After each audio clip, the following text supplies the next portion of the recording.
let's cover the article while we can before they take it down. Okay, we got to be fast in the ball here. Okay, all right. Magnus Carlsen reveals drinking story that left him speechless after birthday celebration. Magnus Carlsen says he was so hungover after a night out that he didn't sleep a minute before a game in the London Chess Classic. Okay, the 32-year-old reveals the story for the first time on the Norwegian chess podcast Shock Snack that was published last week. Friend and host Oben Blikra Avea talks about how a group of Norwegians in London celebrated Carlsen's 22nd birthday by drinking alcohol after having played bowling earlier that evening. Jan Nepomniachtchi, who was hired as Carlsen's second during the event, joined the bowling but left before the drinking started. Okay, so first things first, this is interesting to note because this means that this was Jan was there helping Magnus, but he left before the drinking started. So actually, everyone assumes Jan is a big drinker and does all this stuff, but it appears that Magnus is the alcoholic and not Jan Nepomniachtchi. Interesting. Okay. We were supposed to just go out and play bowling and have a nice dinner to celebrate my birthday. Then it turned into something else, Carlsen jokes. The next day, the London Chess Classic was set to begin. The event had an impressive field with Vladimir Kramnik, Hikaru Nakamura, Michael Adams, Vishy Anand, Levon Aronian, Gawain Jones, Judith Polgar, and Luke McShane, whom is scheduled to face with Black in round 1. Now, okay, you guys, this is great because if I'm not mistaken, this was one of the very early years of the Chess Classic. It was like 2010 or 2011. Now, the reason that this is bad is that if I'm not mistaken, you guys, I'll give you some context here. Before the London Chess Classic began in the early years, there was always a nice dinner that was organized by the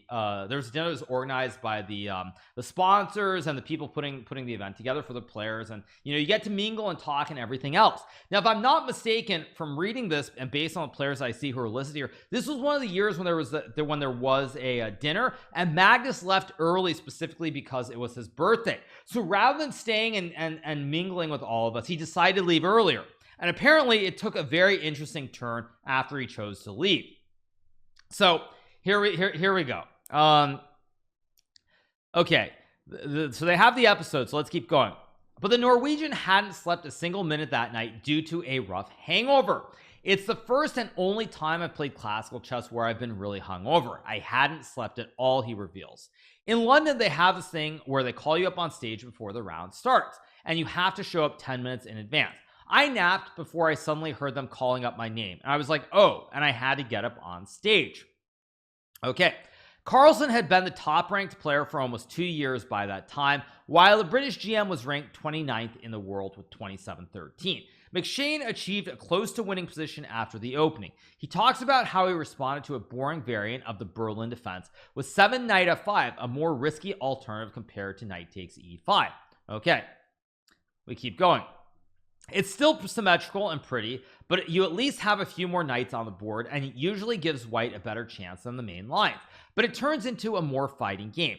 Then he went on to play really well. The sleepless Carlsen talks about how bad he felt during the game, while McShane started advancing on the king side and eventually reaching an almost winning position by move 26.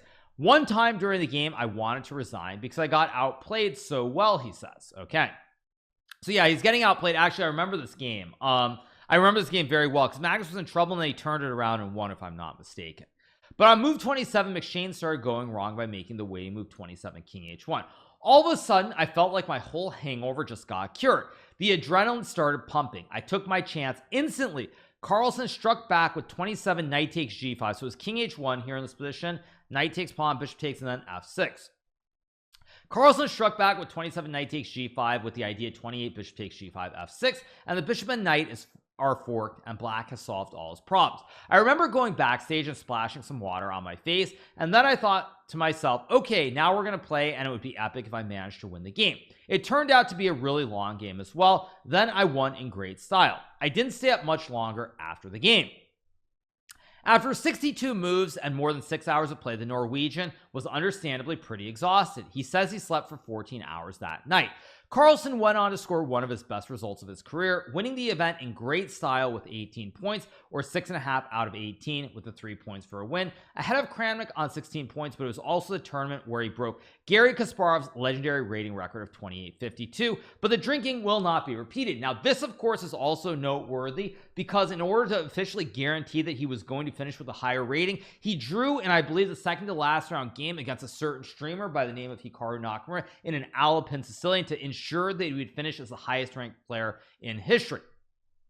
It's not recommended, to put it mildly. I still remember how absolutely horribly I felt during the game. It turned into a fun story at least, he says. Okay, so there's a picture of Magnus and we keep going. Malcolm Payne, the main organizer of the London Chess Classic, says he does not remember the game, but he does remember that Carlsen didn't seem to be completely awake. The only thing I remember is he appeared to be snoozing in the front row. I assumed he was focusing on prep or something. He stirred when he heard his name. It's not the first time the former world champion talks about his relationship with alcohol. Carlsen had previously revealed how he dealt with a disappointing performance in the World Rapid and Blitz Championship in Astana by hitting the mini bar to drink as much vodka as he could manage in 15 minutes.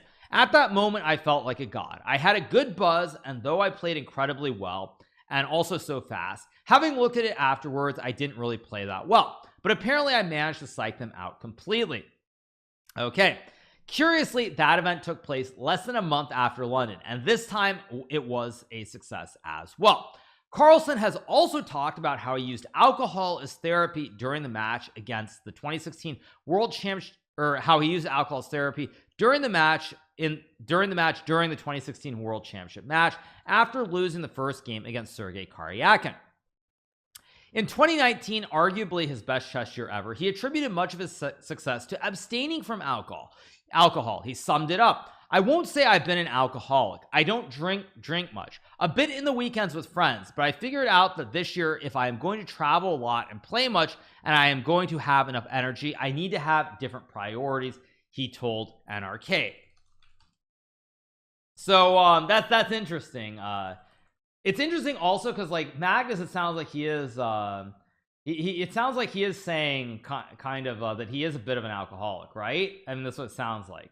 So yeah, it's just interesting. It's interesting. Yeah, it's kind of wild. And it's also interesting because if I'm not mistaken, you guys, when Anish Giri's account got hacked on Twitter many years ago, one of the things that was put out there was, I think Anish said something like Magnus was an alcoholic, which is kind of wild as well. But nonetheless, yeah, this is not yeah, I don't know if this is good or bad seeing this article. So on the one hand, it feels very much like it's like trying to make Magnus out to be a god, that he could get drunk and like he could get drunk and still play a great game and win. But on the other hand,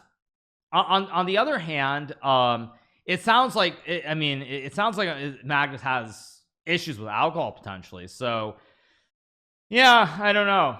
Yeah, it's I don't know how I feel about this article. On the one hand, I think it's completely fine. Maybe it's good for chess, but realistically, I don't know if it's actually good for chess. Yeah, I don't know if it's great to see this sort of article, which again, I assume the article still exists, but let me go off on Twitter and see if it's still up, because it also could not be. Magnus the alcohol. Have I ever been drunk during a game of chess? No. During a classical rank game, I haven't. I mean, the most that I've ever had before a game is there was a game I played at the World Open. I'm gonna say it was like 2000 and I don't remember. It might have been 20. This is really long. It might have been 2005 maybe, or 2006. I don't know. Let me see if I can find it. Find the last game so I can pinpoint exactly when it was. But I did. Let me see if I can pull it up. Chess games.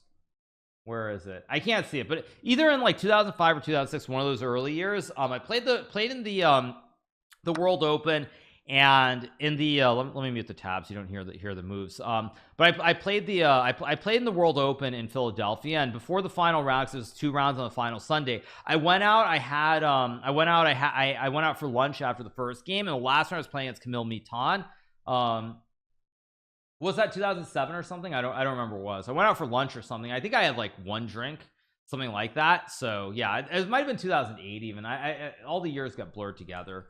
But I can't find the game. It was like World Open. It was like 2009 maybe, 2008, 2009. Oh, was it 2009? Might have been 2009, or was it 2008? I don't know, but anyway, I don't remember the year, but the point is, like, yeah, I had one drink and I played the game, but I wasn't drunk, and that's the only time that I've done it. The game was a long game that ended in a draw. No, you guys, in 2009 I was 20, I was like 22, I think, wasn't I was 87, so yeah, so good joke, you guys, good joke. But anyway, that's the only time I've ever had any. Watch the video. What does he say? Okay, let's watch the video.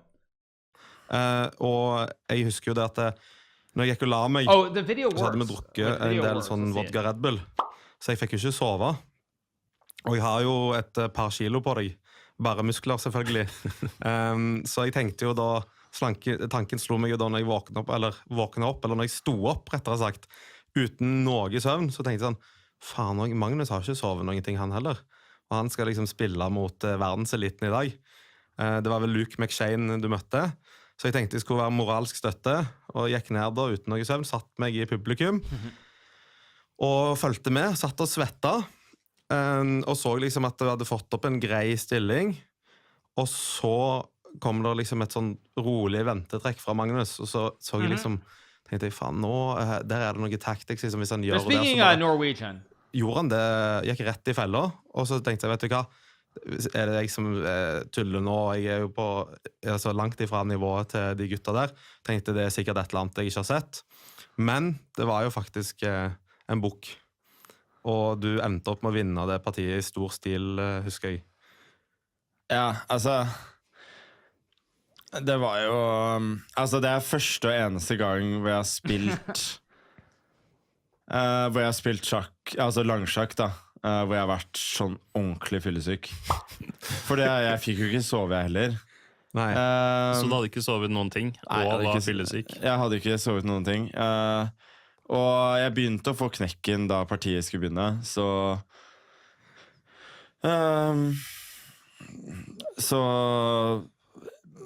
i London så er det jo også sånn at du sitter og du skal bli so, I mean, it's all the same though. It's literally the same, right? It's the exact same thing. They're just going to say exactly what was said before. So yeah, I mean, it's the exact same thing as what's in the article. So the article's interesting. Magnus says it's first and only time, obviously, but yeah, it's what it is. It's a cool story. So I hope you guys enjoyed it. We're going to move back now to, of course, our back to our scheduled content, and we'll keep rolling. So let me put the music back on as well, and we keep going.